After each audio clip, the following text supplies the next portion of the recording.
আমরা একটা তদন্ত কমিটি করি। আপনারা জানেন আমরা অ্যালেক্স মার্শালকে হায়ার করে এনেছি। He is our head of anti corruption এখন, যদিও উনি ইন্ডিপেন্ডেন্ট। তারপরে আমরা যখন পরিপূর্ণ রিপোর্টটা পেলাম, পরিপূর্ণ রিপোর্টের মধ্যে ওটা আমার নিজের পড়ারও এখতিয়ার নেই, সেটা আমি রিসিভ করেছি, সিল্ড ছিল, সেটা আমি হ্যান্ড ওভার করেছি আমাদের এসইউ হেডকে। তো ওই যে প্রথমে যে নামগুলো ছিল এবং কিছু সাসপেক্টেড ইন্ডিকেশন ছিল, ওর ডিটেলটা এর মধ্যে আছে। একটা প্লেয়ারকে বা একটা অফিসিয়ালকে বা একটা ইনভলভ যিনি আছে তাকে সাসপেন্ড করার জন্য ইনাফ এভিডেন্স লাগবে এক। 2 নম্বর হচ্ছে যে ওই তার বিরুদ্ধে অ্যাকশন নেওয়ার জন্য কী কী লিগ্যাল স্টেপস আছে সেগুলো নেওয়া। ওটা কিন্তু আপনারা ভাবছেন যে ওটা হারিয়ে গিয়েছে বা ওটা আন্ডার দ্য কার্পেট চলে গেছে, না, ওটা জীবিত আছে এবং সেটা জীবিত এবং সেটা রাইট ডিসিশনটা নেওয়ার জন্য আমরা খুব সিরিয়াস কাজ করছি। এখানে ব্যাড লাক আমাদের যে একটা ইভেন্ট একটার পর একটা ইভেন্ট চলে আসছে, এই জন্য হয়তো ওই ইভেন্টের আগেই হয়তো ওই ফাইনাল রিপোর্টটা করতে পারছি না based on because of the procedure.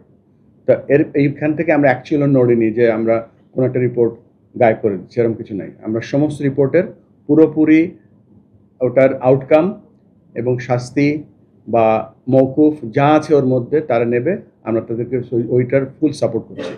আর পরবর্তী যেটা বললেন সেটা একটা কমিটি তারা কাজ করছে এখন, কিছু যেহেতু একটা কাজ করার প্ল্যান করেছে, এই সময় আমরা কিছু বলতে চাচ্ছি না। নামগুলো তো আনঅফিসিয়ালি আমি বা অফিসিয়ালি বলতে পারবো না, তারা কাজ করছে। আজকে বিকেএসপি স্পোর্টস অ্যাডভাইজার জানিয়েছেন যে বিপিএল এ যারা ফিক্সিং এর সাথে নাম জড়িত বা নাম এসেছে তারা বিপিএল অংশ নিতে পারবে না, তিনি স্পষ্টই জানিয়েছেন। সেক্ষেত্রে আসলে বিসিবির স্ট্যান্ড না, জিরো টলারেন্স সাথে সাথে আমরা প্রক্রিয়া যেটা আছে প্রক্রিয়াটার মধ্যেই আছি এবং হয়তো ওই টাইম ফ্রেমটা ওটার মধ্যেই পড়ে যাবে হয়তো, বাট যারা এই কাজটা করছে তাদেরকে আমরা কোনো ইনফ্লুয়েন্স করছি না। আর আরেকটা ব্যাপার, আজকে আমরা সকাল থেকে অনেকগুলি বক্তৃতা দিচ্ছি, কালকে রাত 12টা পর্যন্ত থেকে এই প্রোগ্রাম রেডি করছি আমরা সবাই। আজকের দিনটা আমরা খুব টায়ার্ড।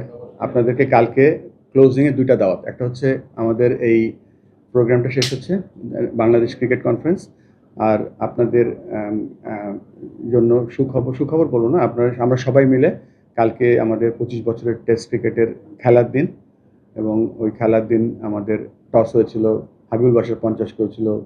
সো ওই দিনটা আমাদের, সো কালকে আমরা ওইটাও সেলিব্রেট করবো একসাথে ইনশাল্লাহ।